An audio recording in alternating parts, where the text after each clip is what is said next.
Hello दोस्तों, नमस्ते। તમારું બધાનું સ્વાગત છે આપણે યુટ્યુબ ચેનલ ઓમેગા એજ્યુકેશનની અંદર।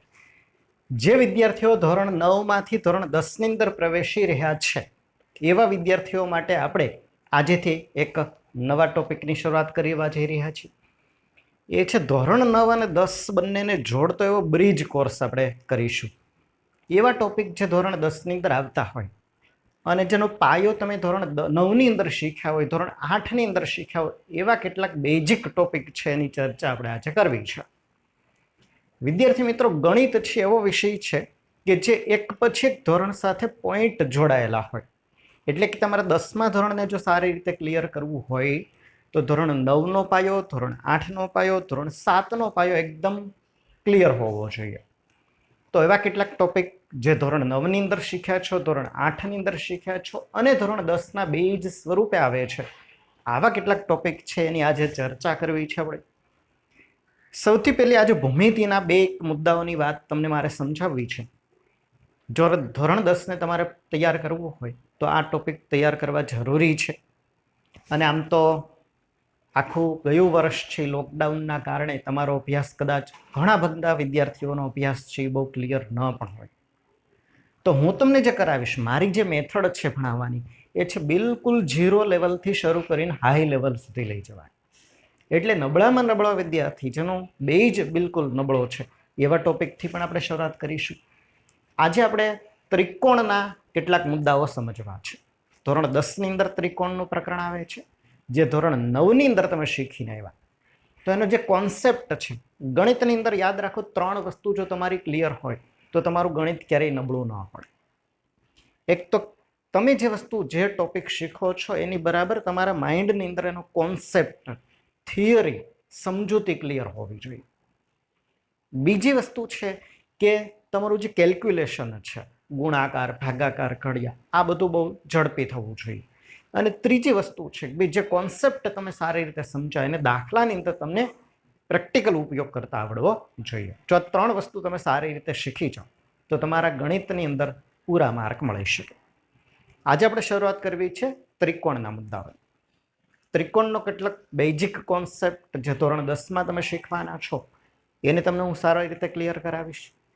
પણ ત્રિકોણની શરૂઆત કરતા પહેલા હું તમને 2-4 પદ છે જે ભૂમિતિની અંદર શરૂઆત થાય ત્યાંથી જ શરૂઆત કરાવું, એટલે કોઈનો પાયો બિલકુલ નબળો હોય તો એ પણ ક્લિયર કરી શકે।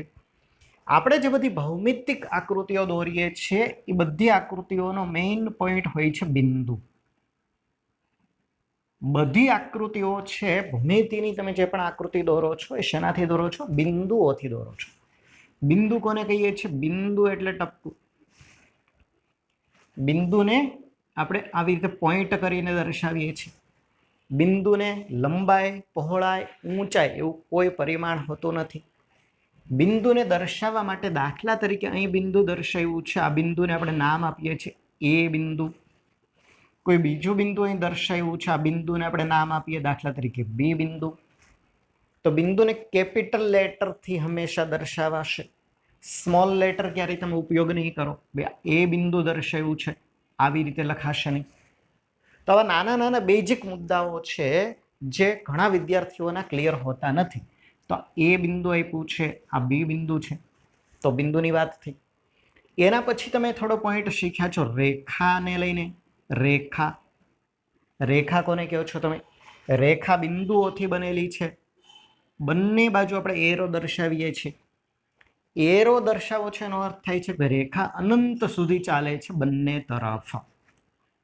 રેખાની આકૃતિ આ રીતે દર્શાવી, બંને તરફ એરો દર્શાવીને રેખા તમને સૂચન કરે છે, એરો છે સૂચન કરે છે કે અહીંયા અંત નથી થયો, આગળ ચાલે જશે। એટલે આ રેખા છે એ અનંત સુધી આવી રીતે ચાલે છે બંને તરફ। તો રેખાને એક પણ અંત્ય બિંદુ નથી, અંત્ય એટલે છેડાનું બિંદુ, આ એનું છેડાનું બિંદુ નથી, યાદ રાખો બરાબર। ત્યાં રેખા પૂરી થઈ જતી નથી, તો રેખાને એક પણ અંત્ય બિંદુ નથી। બીજી વસ્તુ, રેખાને માત્ર લંબાઈ હોય, એને જાડાઈ કે ઊંચાઈ ન હોય। રેખાને માત્ર લંબાઈ હોય છે, એને જાડાઈ, પહોળાઈ કે ઊંચાઈ ન હોય। આપણે એને નામ આપીએ છીએ, અહીંયા બાજુમાં લખીએ સ્મોલ લેટરથી રેખા, એલ દર્શાવી છે એમ કહેવાય। આ દર્શાવી છે અને નામ આપ્યું રેખા એલ. તો આકૃતિને રેખા એલ તરીકે આપણે વર્ણન કરીશું. અથવા બીજી રીતે એને દર્શાવાય એ દાખલા તરીકે અહીંયા એ બિંદુ છે, અહીંયા બિંદુ બી છે. તો આ જે દર્શાવી છે આકૃતિ આને રેખા એ બી પણ કહેવાય. રેખા એ બી, આ જે આકૃતિ છે ને રેખા એ બી પણ કહેવાય. તો તમારી સામે આકૃતિ દોરી છે, રેખા એ બી કયો તો પણ ચાલે. આ દોરી છે આકૃતિને રેખા એલ કહો, સ્મોલ લેટર રહેશે એલ. રેખા એલ કયો તો પણ ચાલશે અને રેખા એ બી કયો તો પણ ચાલશે. બીજી વાત આપણે કરીએ ત્યાર પછીનો પાયાનો મુદ્દો તમે શીખ્યા છો એ છે રેખાખંડ. રેખાખંડ. તો રેખાખંડની આકૃતિ તમને ખ્યાલ હશે, આ રીતે આવશે. રેખામાં બંને તરફ એરો છે, રેખાખંડમાં એક પણ બાજુ એરો નથી. એટલે આ જે બિંદુ છે રેખાનું અંત્ય બિંદુ કહેવાય, રેખાખંડનું. આ રેખાખંડનું અંત્ય બિંદુ કહેવાય. તો રેખાખંડ અહીંયા પૂરો થઈ જાય છે. રેખાખંડ પણ બિંદુઓથી જ બનેલ છે. આ બિંદુને આપણે એ કહીએ, આ બિંદુને બી કહીએ. તો જે આકૃતિ દોરી આને રેખાખંડ એ બી બોલવામાં આવશે. રેખાખંડ એ બી સંકેતમાં આ રીતે પણ લખાય, રેખાખંડ એ બી. રેખા એ બી ને સંકેતમાં લખાશે આ રીતે, રેખા એ બી. તો આ રેખા એ બી ની આકૃતિ થઈ, રેખાખંડની આકૃતિ થઈ. ત્રીજો શબ્દ આવે છે એ છે કિરણ. તો આ ચાર જે શબ્દો છે એ ભૂમિતિનો પાયો છે. આ ચાર શબ્દો તો એકદમ ક્લિયર બધા વિદ્યાર્થીના માઇન્ડમાં હોવા જોઈએ. કારણ કે તમે જે પણ શીખશો, ત્રિકોણ, ચતુષ્કોણ, વર્તુળ, એ દરેકની અંદર બિંદુ, રેખા, રેખાખંડ ને કિરણથી તો બધી વસ્તુ સ્ટાર્ટ થવાની છે. કિરણ કોને કહીએ છીએ? કિરણની આકૃતિ આપણે આ રીતે દર્શાવીએ છીએ. આ દર્શાવ્યું છે કિરણ. અહીંયા એક છેડો છે, એક અંત્ય બિંદુ છે. આ તરફ કિરણ એરો દર્શાવ્યો અનંત સુધી જાય છે. અહીંયા હું જો એ બિંદુ આપી દઉં, આ બિંદુને એ કહી દઈએ, અહીંયા કોઈ બિંદુને બી કહી દઈએ, તો આને બોલવામાં આવે કિરણ એ બી. શેની આકૃતિ દોરી છે? કિરણ એ બી ની આકૃતિ. સંકેતમાં એને આ રીતે દર્શાવે, કિરણ એ બી. તો રેખા એ બી ની આકૃતિ થઈ, બંને તરફ એરો, એકે અંત્ય બિંદુ નથી, રેખા ક્યાંય પૂરી થતી નથી. બીજી આકૃતિ દર્શાવી છે રેખાખંડ એ બી. એ અને બી બે અંત્ય બિંદુ છે, ત્યાં રેખાખંડ પૂરો થઈ જાય છે. આની લંબાઈ આપણે માપી શકીએ, એ થી બી સુધીનું અંતર છે એને રેખાખંડ એ બી ની લંબાઈ કહેવાશે. એ થી બી સુધીનું અંતર રેખાખંડ એ બી ની લંબાઈ થશે. અહીંયા દર્શાવી આકૃતિ આ કહેવાશે કિરણ એ બી. એ થી શરૂ થશે અને બી પર પૂરી નથી થતી. એ થી શરૂ થાય, બી માંથી પસાર થઈ અને અનંત સુધી જશે. આને કિરણ એ બી કહેવામાં આવશે. સંકેતમાં લખાશે આ રીતે, કિરણ એ બી. તો જ્યારે પણ તમારી સામે રેખાખંડ, કિરણ કે રેખાનો ઉલ્લેખ આવે તો તમારા મગજની અંદર આ આઈડિયા સ્પષ્ટ હોવો જોઈએ. તો ચાર પદ છે, પાયાના પદ આપણે જેને કહીએ, ભૂમિતિની શરૂઆત તમારે કરવી હોય તો આટલું તો બહુ ક્લિયર તમારા મગજની અંદર હોવું જોઈએ. આગળ વધી આપણે હવે ત્રિકોણના કેટલાક બેઝિક પોઈન્ટની ચર્ચા આપણે કરીશું.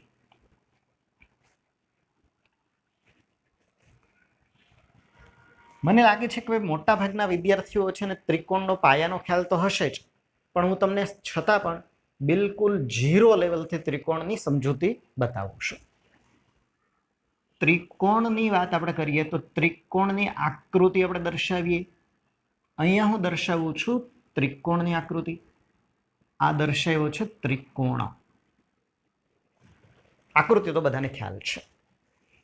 આ બિંદુને હું એ કહી દઉં, આ જે બિંદુ છે ને બી કહીએ અને આ જે બિંદુ છે ને સી કહી દઈએ. તો તમારી સામે જે આકૃતિ બની છે એ છે ત્રિકોણ એબીસી ની આકૃતિ છે અને બોલાશે ત્રિકોણ એબીસી. સંકેતમાં આપણે લખીએ છીએ આવી રીતે, ત્રિકોણ એબીસી. ત્રિકોણ એબીસી સંકેતમાં લખાશે આ રીતે. હવે આને વ્યાખ્યાયિત આપણે કરવું કે ત્રિકોણ એ વ્યાખ્યા દર્શાવો ત્રિકોણની. તો ત્રિકોણ એ 3 રેખાખંડોથી બનેલી બંધ આકૃતિ છે. ત્રિકોણ 3 રેખાખંડોથી બનેલ બંધ આકૃતિ છે. રેખાખંડ તમે જોઈ શકો છો, હમણાં જ રેખાખંડનો ઉલ્લેખ આવ્યો. ત્રણ રેખાખંડો કયા છે? રેખાખંડ એ બી દેખાય છે તમને, રેખાખંડ BC છે અને રેખાખંડ AC છે. રેખાખંડ AB, રેખાખંડ BC અને રેખાખંડ AC, ત્રણ રેખાખંડોથી બનેલી બંધ આકૃતિ એટલે ત્રિકોણ. રેખાખંડ AB, રેખાખંડ BC અને રેખાખંડ AC, આ ત્રિકોણની વ્યાખ્યા થઈ. આ જે દર્શાવ્યા છે યાદ રાખો બરાબર કે આ બધા જ બિંદુઓ જ છે. રેખાખંડ પણ બિંદુઓથી રચાયેલ છે. જો એને આવી રીતે દર્શાવું તો સાચી આકૃતિ આ રીતે થશે. આ થશે ત્રિકોણ, A બિંદુ, અહીંયા B બિંદુ, અહીંયા C બિંદુ. તો બિંદુઓની જે રચના છે રેખાખંડ બિંદુઓથી બનેલ છે. આ બધા બિંદુઓ થયા. રેખાખંડ BC પણ બિંદુઓથી છે, રેખાખંડ AC. તો ભૌમિતિક આકૃતિઓ તો બધી બિંદુઓથી જ બનેલી હોય, યાદ રાખવાનું. તો ત્રિકોણ પણ બિંદુઓની જ આકૃતિ છે. આ બધા બિંદુઓ થશે. બિંદુઓ બનીને રેખાખંડ થયો. ત્રણ રેખાખંડો બંધ આકૃતિ રચે, ત્રિકોણ થયો. હવે આમાં જે A બિંદુ છે, આ B બિંદુ છે અને C બિંદુ, આ ત્રણ બિંદુને આપણે ત્રિકોણના શિરોબિંદુ કહીએ છીએ. શું કહેવાય છે? શિરોબિંદુ. શિરોબિંદુ કયા થશે? આ A બિંદુ, આ B બિંદુ અને C બિંદુ, આ ત્રણ શિરોબિંદુ થયા. કયા થયા? A, B બિંદુ અને C બિંદુ. ત્રિકોણના ત્રણ શિરોબિંદુ છે, A બિંદુ, B બિંદુ અને C બિંદુ. ક્લિયર? હવે ત્રિકોણને ત્રણ બાજુઓ છે. આકૃતિની અંદર તમને બાજુઓ દેખાશે, ત્રણ બાજુઓ. ત્રિકોણને કેટલી બાજુ હોય? ત્રણ બાજુ કહેવાય. બાજુ એટલે આ દેખાય છે રેખાખંડ, આ એક બાજુ. આ દેખાય છે રેખાખંડ, આ બીજી બાજુ. આ દેખાય છે ત્રીજી બાજુ. તો રેખાખંડ AB થયો, રેખાખંડ BC અને રેખાખંડ AC, અને ત્રણ બાજુ, અથવા એના માટે બીજો શબ્દ છે ભુજ. ત્રિકોણને ત્રણ ભુજ છે અથવા તો ત્રણ બાજુ છે. કઈ ત્રણ બાજુ છે? AB બાજુ, BC રેખાખંડ અને AC રેખાખંડ. રેખાખંડ AB સંકેત કરીએ તો ઉપર રેખાખંડ AB, રેખાખંડ BC અને રેખાખંડ AC, ત્રણ બાજુઓ થઈ. બીજી વસ્તુ જુઓ તો ખૂણાઓ તમને દેખાશે. ત્રિકોણમાં ત્રણ ખૂણાઓ થયા. ખૂણાઓ તમને દેખાશે. ત્રિકોણમાં ત્રણ ખૂણાઓ રચાઈ છે. હવે ખૂણાઓની અંદર વિદ્યાર્થીઓને ઘણીવાર ભૂલ પડે છે, એટલે હું તમને ખૂણાનો પોઈન્ટ અહીં બાજુમાં જ ક્લિયર કરાવી દઉં. ખૂણાની આકૃતિ કેવી રીતે છે અથવા ખૂણો શું દર્શાવે? તો ખૂણો આપણે દર્શાવીએ છીએ આવી રીતે. હા, અહીંયા જો હું B બિંદુ કહી દઉં તો આને ખૂણો B વંચાય. ખૂણો B, પણ ખૂણો B એટલે આ બિંદુ નહીં. આજે આખી તમને આકૃતિ દેખાય, બે કિરણોથી બનેલી આકૃતિ એટલે ખૂણો થશે. અહીંયા A બિંદુ કહી દઈએ આપણે, અહીંયા C બિંદુ કહી દઈએ તો આને વંચાશે ખૂણો ABC. ખૂણો ABC, અથવા આ રીતે પણ કરાય, ખૂણો CBA. આનું ત્રણ રીતે નામ આપી શકાય. તમે એને ખૂણો ABC કહી શકો, અથવા ખૂણો CBA કહી શકો, અથવા ટૂંકમાં ખૂણો B કહી શકો. આ થશે ખૂણો B. તો ઘણા વિદ્યાર્થી ખૂણાની અંદર બહુ મોટા પ્રમાણમાં ભૂલ કરતા હોય છે. મગજની અંદર આ કોન્સેપ્ટ ક્લિયર એકદમ રાખો બધાએ કે ભાઈ ખૂણો B, આ આકૃતિ બતાવી, ખૂણો B કહેવાશે. તમારે જો નામ પૂરું બોલવું હોય તો અહીંથી શરૂ કરીને આમ ચાલશો આપણે અહીં સુધી, અથવા અહીંથી શરૂ કરીને આમ ચાલશો. આ બિંદુ વચ્ચે આવવું જોઈએ. તમે જ્યારે પૂરું નામ ત્રણ અક્ષરમાં બોલો તો જે B છે વચ્ચે આવશે. ખૂણો ABC કયો, અથવા ખૂણો CBA કયો, અથવા ખૂણો B કયો. તો આ દર્શાવ્યો છે ખૂણો B થયો. ક્લિયર બધાને અહીં સુધી? ખૂણાનો કોન્સેપ્ટ ક્લિયર થઈ ગયો બધાને? આગળ વધીએ. અહીંયા તો ત્રિકોણની અંદર તમે જોશો તો તમને ત્રણ ખૂણા દેખાશે. અહીંયા જે આકૃતિ નીચે દર્શાવી આવા ત્રણ ખૂણા તમને ત્રિકોણમાં દેખાશે. એક અહીંયા દેખાય છે આ રીતે. આને શું વાંચીશું આપણે? ખૂણો B થયો. યાદ રાખો, બિંદુ B ની વાત નથી કરતા, આ ખૂણો રચણો એની વાત કરીએ છીએ. તો ખૂણો B થયો. અહીંયા તમને દેખાય છે આ ખૂણાને શું કહેશું આપણે? ખૂણો C કહેશું. અહીંયા એક ખૂણો રચાણો, આને ખૂણો કહેશું A. તો ત્રણ ખૂણાઓ થયા. ખૂણો A, ખૂણો A એટલે અહીંયા રચાણો આ, બીજો બન્યો છે ખૂણો બી. ખૂણો બી એટલે અહીંયા રચાણો છે. અને ત્રીજો બન્યો ખૂણો સી એટલે ખૂણો સી અહીં રચાણો છે. તો અહીં સુધી બધાને ત્રિકોણના પોઈન્ટ ક્લિયર. આ બેઝિક વસ્તુ થઈ છે, બિલકુલ પાયાની વસ્તુ થાય એટલે ત્રિકોણનું તમે શરૂઆત કરો સમજૂતી એટલે આટલો પોઈન્ટ તો બધાના મગજમાં એકદમ ક્લિયર હોવો જોઈએ. પછી તમે ત્રિકોણની બધી વસ્તુ સારી રીતે સમજી શકો. અહીંયા સુધીમાં કોઈને કંઈ ડાઉટ? મને લાગે છે કે પોઈન્ટ ક્લિયર હશે. બરાબર. શિરોબિંદુઓ, ખૂણાઓ, બાજુઓ.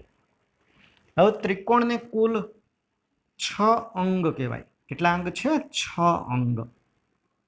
ત્રિકોણને કુલ 6 અંગ છે. ક્યાં ક્યાં 6 અંગ છે? 3 બાજુઓ છે અને 3 ખૂણાઓ. ત્રિકોણને કુલ 6 અંગ કહેવાય. અહીં જોઈ લો, અંગ દર્શાવીએ. આ રેખાખંડ AB, રેખાખંડ BC, રેખાખંડ AC. 3 બાજુઓ થઈ. ખૂણો A, ખૂણો B અને ખૂણો C. 3 ખૂણા. શિરોબિંદુ એ અંગ નથી. શિરોબિંદુને અંગ કહેવાય નહીં. તો 3 બાજુ અને 3 ખૂણાઓ એટલે ત્રિકોણને કુલ કેટલા? 6 અંગો થયા. હવે બાજુ અને ખૂણા એકદમ મગજમાં ક્લિયર હોવા જોઈએ તમારી પાસે. આટલો સુધીનો પોઈન્ટ બધાને ક્લિયર હોવો જોઈએ. આગળ વધીએ પોઈન્ટ 9.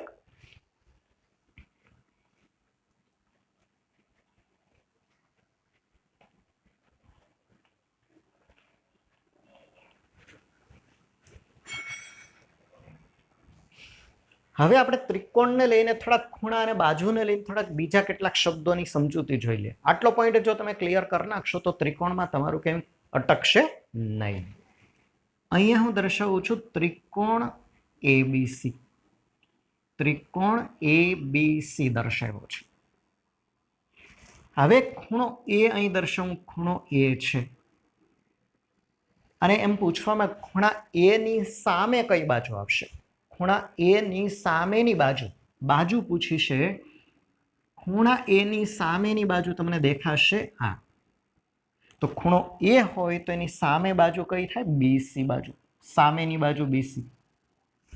આ જ રીતે ખૂણો B હું કહું, ખૂણા B ની સામેની બાજુ કઈ છે? તો ખૂણા B ની સામેની બાજુ થઈ જશે AC. ખૂણા B ની સામેની બાજુ થશે AC રેખાખંડ.